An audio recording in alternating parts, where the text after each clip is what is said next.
Welcome back to my YouTube channel and welcome back to the series finale for the new world. It's been a short series, but I promise you, if you've watched the first two videos, it was pretty entertaining. If you're confused in any way, you can find the link below to catch up and follow up on this story. Now, let's get into it because our heroes are on a journey that will break the world. We pick up with Kirby and his father having a conversation by the campfire. He was apologizing to his father for uprooting their lives and causing such chaos, but his father understood. Love is a powerful thing, and honestly, his father was with it. But what his father wasn't with was the way he spoke to Stella. Because as soon as they got to a safe space, the first thing he said was, "I can't believe I fell for a cop. That is embarrassing. Shorty had uprooted her life for you, and you say that to her face? That is horrible." Even his father was like, "Bruh, how could this be my son?" It was so bad that she packed up her shit and she left. She literally walked to a gas station. But when she realized that, nah, this ain't that big an issue, she came back. And the first thing he said was, "I'm sorry. I apologize for the way that came out. I wasn't trying to disrespect you." But the thing is, he took a pause and he let her know that a cop killed his mother when he was young. That is why he has animosity towards the cop and the government. She tried to explain that she has never killed somebody, but he doesn't watch TV, so he doesn't know. In his mind, every cop is a bad guy. And she understood because she lost her parents as well. So she took the first step. Bringing a chair closer, she sat down next to him, and the first thing he did was bring out a flower that he found and thought looked pretty, presenting it to her. They bonded over the moonlight, and his friends were getting worked. They were getting beaten black and blue just for information about him, but they didn't know nothing. All Maximus could find out was that there was a signal they could track, and so they waited for the signal to go up. The president, putting out a call to everyone, made it clear that he wants his granddaughter found, one way or another, even telling this traitor to leave his family and go track his granddaughter. He even sent security to protect his family, but we know they were there to threaten his family in case he failed. The president was a hard man, and he was not going to lose the only family he had left. Never again. Back in the bunker though, we find out the history between his father and Maximus. His father and Maximus was apparently part of a group that helped refugees leave the government to leave America for somewhere better, and Maximus had betrayed all of them. He deserved to die for the treachery. But Kirby wasn't listening. Nah, his focus was on his friends. He had to go save them. And his father understood. He really understood.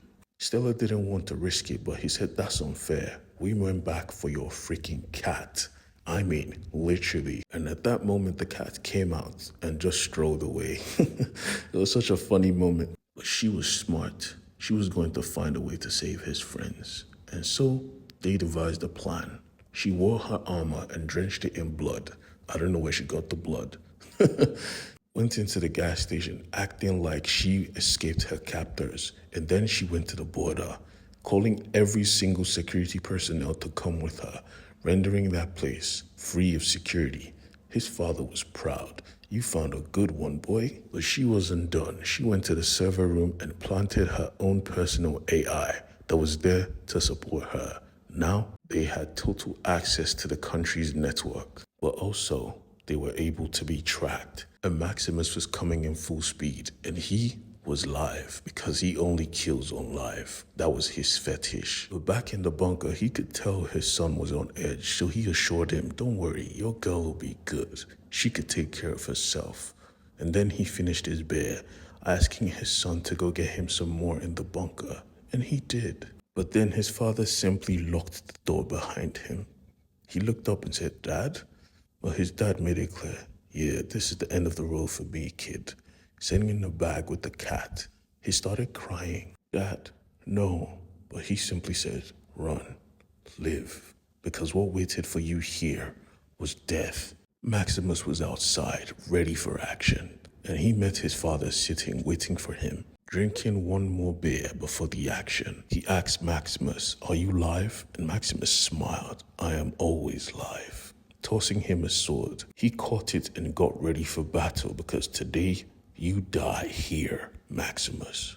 And I could promise you that the battle had begun, and at the other end of the tunnel, his son had opened the hatch, crying. She saw him and asked what was wrong, but he made it clear that my dad, he stayed behind. He couldn't even get the words out. He started crying, and she was there for him. She was actually ready to go back, and she could take him for sure because she was number two, but he had a mission. He could not go back, not yet. Hacking into the system, he gained access, and he asked, are there any police around? And the AI said yes, Maximus is around. Do you want to access his feed? He said yes. But what he saw, he wasn't prepared for. His father and Maximus, both caught in an embrace. His friends crying at the sheer sight of it, because both of them were on fire. Both of them had struck a killing blow.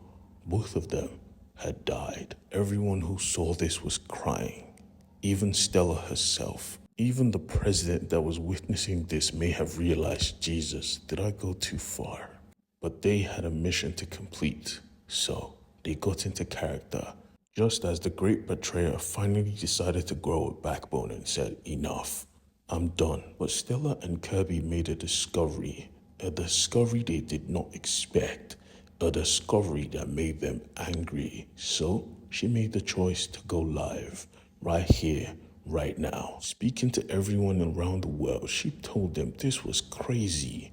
I did not expect this life. I did not choose this life. They made me kill for your entertainment. This world is fucked up, so I am making the decision to leave. Just like that. Even the trader decided to let Kirby's friends go. He gave them the car keys and said, don't worry, go. I'll make up a lie. Stepping out of the car while they flew away, he stood at the wreckage that was the campsite, now on fire, burning to ash. Kirby, next to Stella, came forth and introduced himself, and the president lost his shit.